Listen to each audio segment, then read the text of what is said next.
The police came to the church because my ex-wife, whom they're now working with. Is everything okay?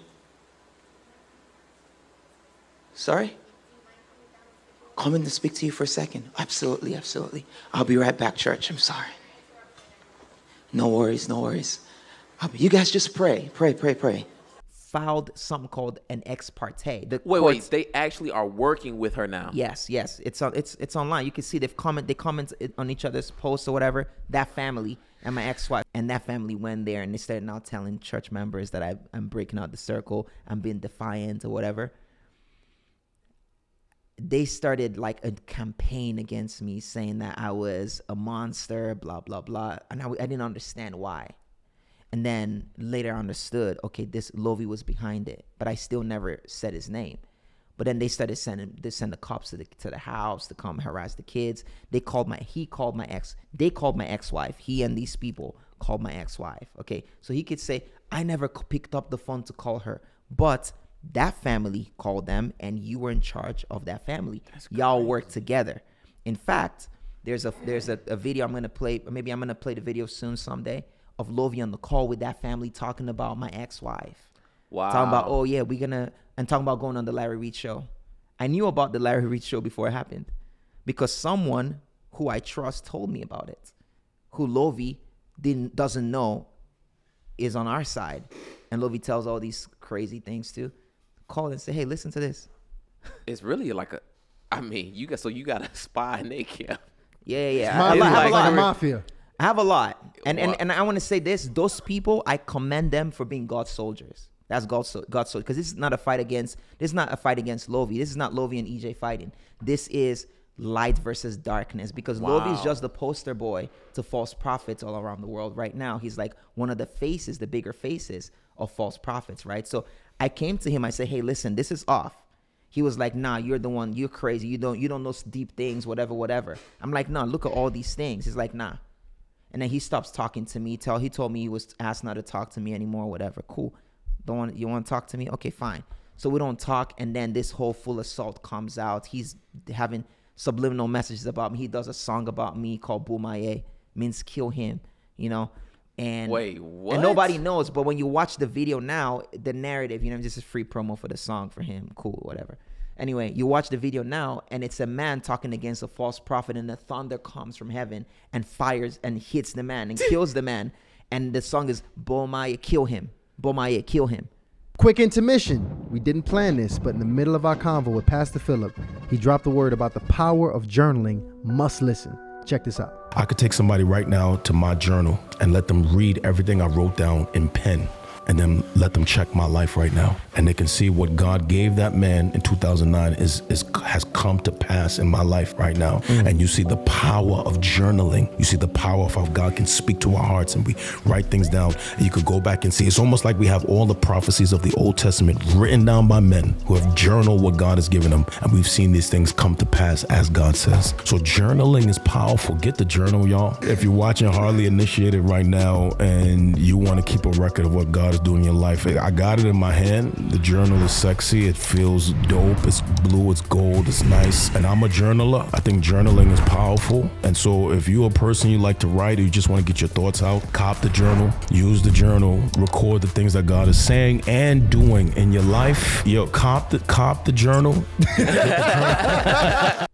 And then you see Lovy, the chosen one, in the video. The fact that have a diss song and then he's talking about the man being Judas.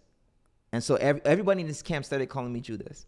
And I was fine with it. Yeah. Like it didn't make sense to me. How does a prophet, a man of God, create a diss track against me for calling out what was false? You see what I'm saying? And so you have it's pop culture. You have programmed people, you have primed people. So fast forward, I remember the second time they sent the cops to the house, like in between the first and the second time this to the church. The police came to the church because my ex-wife, whom they're now working with. Is everything okay? Sorry? Coming to speak to you for a second. Absolutely. I'll be right back, church. I'm sorry. No worries. You guys just pray. filed something called an ex parte. The Wait, courts- they actually are working with her now. Yes, it's online. You can see they comment on each other's posts or whatever. That family and my ex-wife. So the family is who Lovius used to fight me. They're very close to him. You know, people have posted like the connection. It's all online. You can see it, right? Because it didn't make sense. Like how everybody was cool with you, EJ, but now you're this monster. So people started questioning things, like, and then they're like, oh, that's what's really going on. You see what I'm saying? And then I remember just saying, I need to be more vocal. They'll kill me. Like, this is going to be something that just gets buried and it's going to pass. I believe that God wants me to speak up.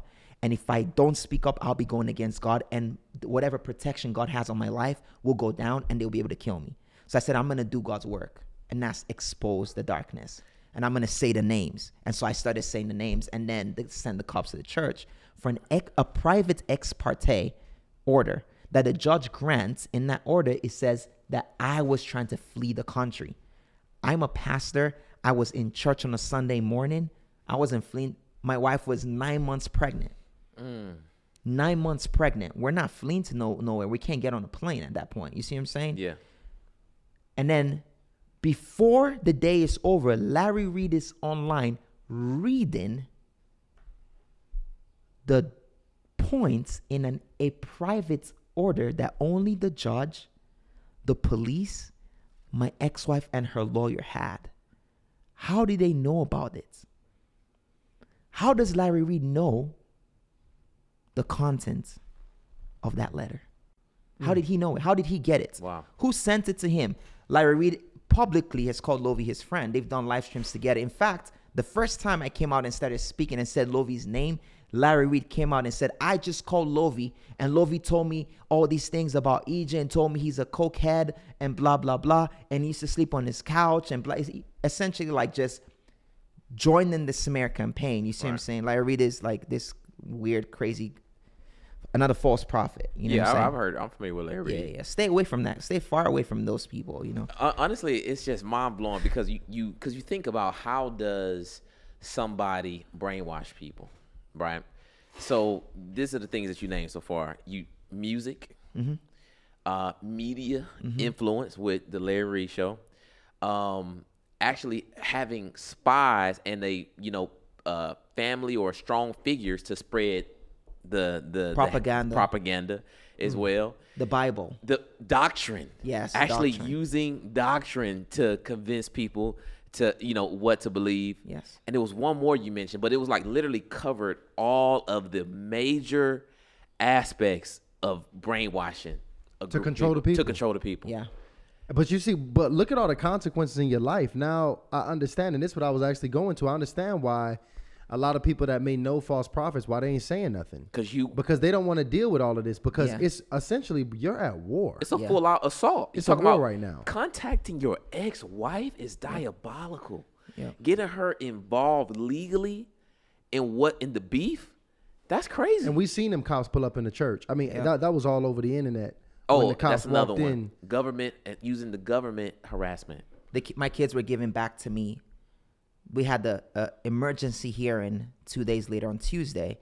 We filed it on Monday. They gave it to us on Tuesday. The judge ordered that my kids be returned to me on Wednesday morning because it was already late when we were done. So I see people over the internet saying, the man spent longer time with his kids. The ex-wife is upset. No, my kids live with me full time.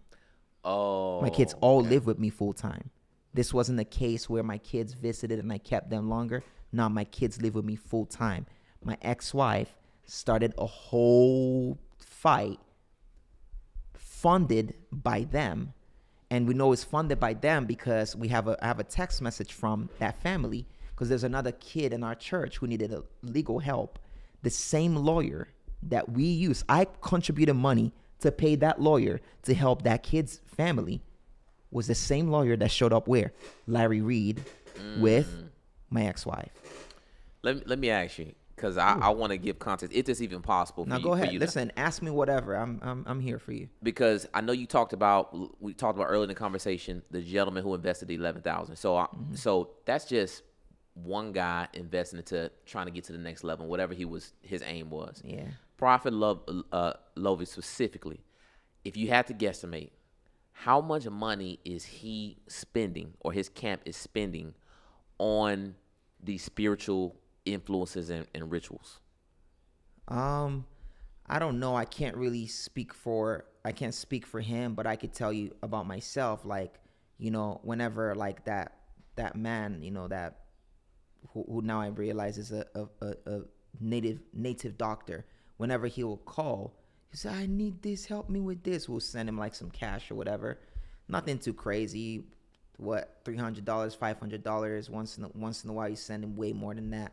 But then to our spiritual fathers, like the guy who I believe is one of Lovey's counsel. Yeah. Right now, like that guy, we'll give him like hundreds of thousands of dollars. Wow. Yeah, like seed, sacrifice. That's how you get closer in the circle. Then the fathers love you so much because you don't give a $100,000, gift. Like, to get what? What could be worth $100,000? A blessing, a spiritual blessing. Spiritual you're encounter. blinded. Yeah. I could have put that money into Roth IRA for my family. I could have put that money into real estate investments. I could have put that money into blockchain, whatever.